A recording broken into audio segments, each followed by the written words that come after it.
Assalamualaikum. So hi, kita proceed dengan subtopik seterusnya, subtopik 3.2 untuk chapter 3 ni. Okay, so 3.2 dia adalah Ohm's law and resistivity. So awak kena tahu Ohm's law tu apa, kena tahu resistivity tu apa dan cara nak guna dua benda ni. Okay, so kita proceed dulu dengan Ohm's law. Okay, Ohm's law adalah potential difference across conductor. So ada conductor, pas awak apply potential difference dekat dia, so potential difference tu akan directly proportional to the current yang flow dekat conductor itu.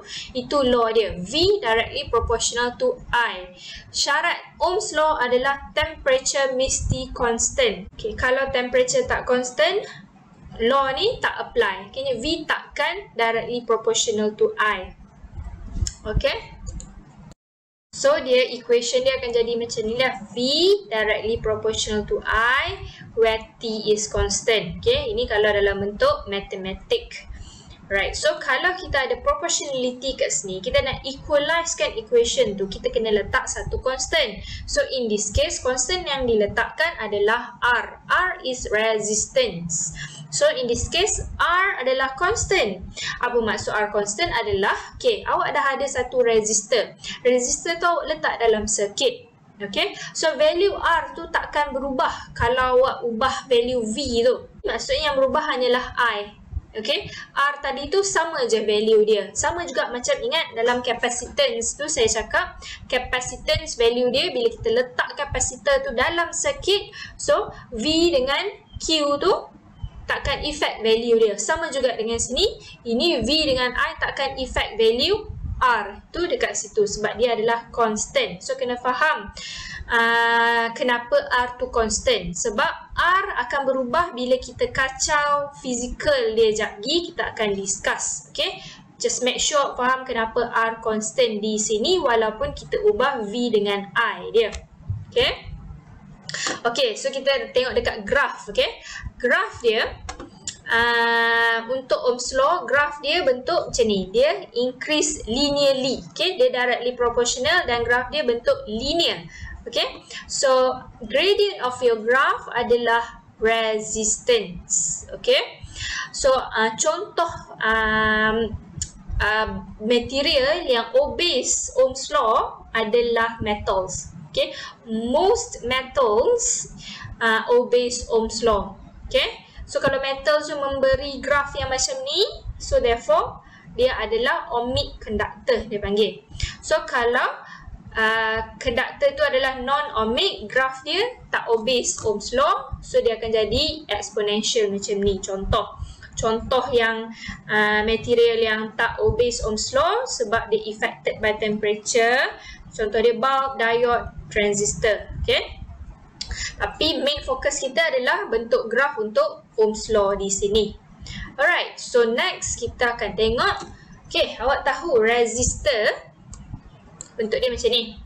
Okay, beza resistor dengan resistance.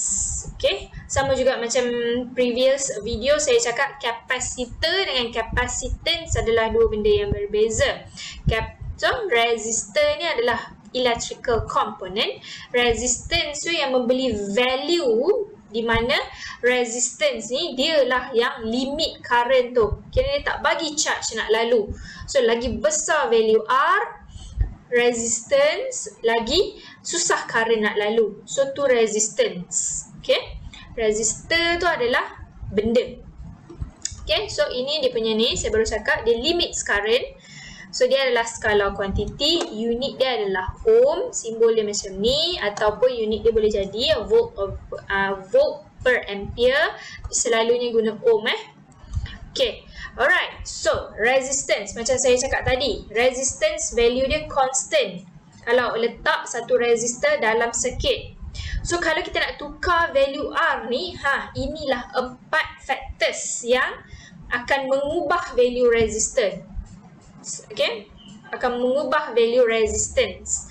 Bukan punya V, bukan I. Yang mengubah adalah type of material, length, cross sectional area dengan temperature. Okay, Untuk temperature ni dia akan di-cover oleh next subtopic. So in general, resistance ni dia akan bertambah bila temperature surrounding ni pun bertambah juga, ataupun temperature material tu akan bertambah, resistance ni pun akan bertambah. Ni kita akan cover later on next subtopic.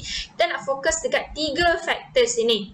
Type of material, length dengan cross-sectional area. So yang first ni, type of material ni dia represent by satu term nama resistivity. Okay, so kita tengok resistivity ni apa? Resistivity bukan resistance, dua benda yang berbeza. Resistivity simbol dia rho. Sama simbol macam density tapi dia adalah resistivity untuk chapter ni So resistivity ni adalah resistance of cross-sectional area ni per unit length of material. So maksudnya dia depends on material value resistivity ni. Okay, so ni equation untuk cari resistivity. So resistance times dengan cross-sectional area over dengan length of the material. Okay, macam saya cakap tadi, resistivity depends on type of material. Okay, so skala dia adalah skala kuantiti, unit dia adalah ohm meter. Ya, resistance unit dia ohm sahaja, tapi resistivity unit dia ohm meter. Okay, dia adalah untuk so resistivity ni adalah material Saya nak tekankan dekat dia depend strongly on material ability untuk oppose flow of current. Kiranya different material akan ada different value of resistivity. Okay, right. So berbalik kepada yang mind map sebelum ni, resistance depend on 3 things yang saya nak fokus. 4 sebenarnya. So temperature ni nanti kita akan cover. So dia akan depends on resistivity, which is depend on type of material, depends on length of the material and cross-sectional area of the material. Nampak? Resistor depends, daripada equation ni kita boleh keluarkan apa factors yang affecting resistance. Okay, so saya nak tunjuk sikit lah. So kalau low resistivity, maksudnya dia adalah a very good conductor. Okay, sebab dia tak melawan sangat current tu nak lalu. Okay, tapi kalau value resistivity of material tu tinggi, maksudnya dia melawan current tu nak lalu. Therefore dia adalah good insulator. Okay, ni contoh the best conductors adalah silver. Okay, tengok value dia antara banyak-banyak ini value dia yang paling kecil. Okay, tengok dia eksponen negatif 8. Semua negatif 8 kan? Tapi dia yang paling kecil sekali. So, silver is the best conductors. Okay. So, copper adalah second best. Lepas tu gold. Alright. Kalau tengok ni, plastik, tengok value dia. Ini negatif 8. Value ini positif dah lah. Positif 14 to 18 pula tu value dia sangat besar. So, value rho dia sangat besar. Menunjukkan dia adalah a very good insulator. Okay, betul lah plastik mana nak boleh conduct electricity kan, itu pun awak tahu. Cuma ini awak nampak proven sebab resistivity value dia sangat besar. Okay, so itu untuk resistivity. Sebelum kita pergi dekat ni, so saya nak awak faham lah resistance, factors yang effect dia adalah 4 benda. Resistivity, which is type of material, length of the material tu, cross-sectional area of the material, cross-sectional dia bukannya surface area. Lepas tu temperature yang kita akan cover next subtopic. Okay, so ingat benda ni dan ingat equation dan ingat Ohm's law tersebut. Ingat resistance bukan depends on V dengan I. Okay, so kita nak proceed kepada example. Okay, very quickly, example yang first ni very straightforward. Cuma kita kena berhati-hati dekat unit, okay, dengan apa information yang dia bagi. So first, dia bagi length. Okay, constant wire ni, length dia 1 meter. Cross-sectional area dia adalah 0.5 mm². Okay, nampak je kat sini awak tahu dia kena convert kepada meter square. Okay, lepas tu dia bagi resistivity, dia bukan bagi resistance. So ini adalah simbol value untuk rho. Tengok unit pun tahu dah, rho ohm meter. Dia suruh cari R. Okay, therefore teruslah cari ni information yang ada. Cuba tengok area, cross sectional area ni dia convert kepada meter square. So milli adalah negative 3, tapi jangan letak negative 3 sebab dia adalah square So bila square, awak kena squarekan milli awak ni, awak akan dapat negative 6. Okay. Lepas tu ni, okay, settle. Okay, terus guna formula rho, formula R equals to rho L over A. Lepas tu substitute, yang awak dah convert semua, dapatlah value resistance dalam unit dia ohm. Okay, example kedua, awak ada 2 wire. 2 wires P and Q. Dia bagi cross section made of same metal. Kiranya P and Q ni dia ada cross sectional area dia masing-masing, tapi dia made of same metal dan they have equal length. Okay, dua benda ni dia bagi tahu. Same metal, automatically awak tahu rho dia akan sama value. Okay, same length pula, length dia akan sama. Alright. Tapi dia tak bagi tahu cross sectional area sama. Okay, take note benda tu. Lepas tu dia bagi satu lagi information, resistance untuk wire P 3 times resistance wire Q. So tulis information itu. Okay, RP 3 kali ganda daripada RQ. Lepas tu dia suruh cari ratio of their diameters. Okay, mana pula diameter ni kan? Diameter ni datang daripada cross sectional area. Sebab, saya nak bagi contoh. Katalah ni wire awak. Okay, kalau awak potong ni, potong. So, tengok dia punya cross sectional area, bentuk dia adalah circle kan. So, itulah cara cari cross sectional area of wire. Okay, circle sebenarnya. So, circle, dia punya area adalah pi r squared ataupun pi d squared over 4. So, d itu diameter. Itulah cara awak dapat diameter daripada area. Itu kena ingat wire bentuk dia memang macam ni. So bila cross sectional dia mesti akan circle. Alright.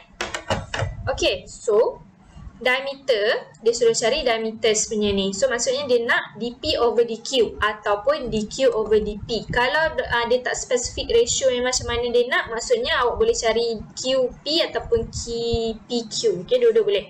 Okay, proceed Okay, ini awak dah ada. Ini awak keluarkan daripada soalan. Dan ini adalah formula untuk R.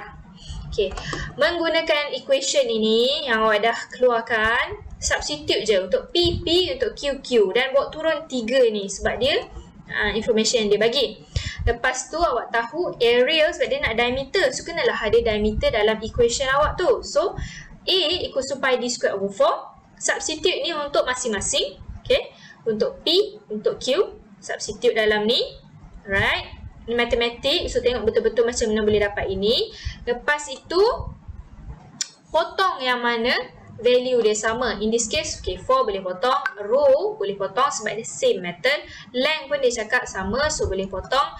Lepas tu pi boleh potong, therefore dp dengan dq je yang tinggal, benda yang bukan same value.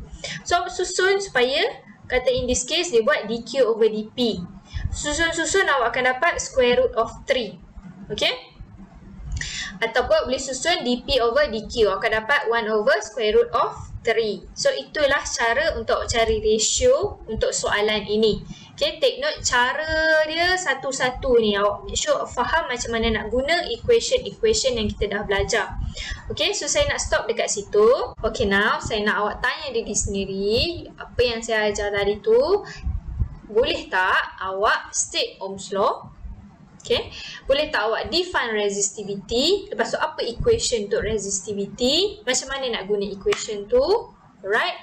Dan apa 4 factors yang effect resistance? Okay. Boleh tak senaraikan? Boleh tak explain apa 4 factors tu? Okay. So kalau boleh jawab soalan ini, maksudnya okey lah awak dapatlah juga apa yang kita belajar tadi. Okay, so saya nak stop dekat sini dulu. Saya akan sambung dengan next subtopik dalam video seterusnya. Okay, thank you very much.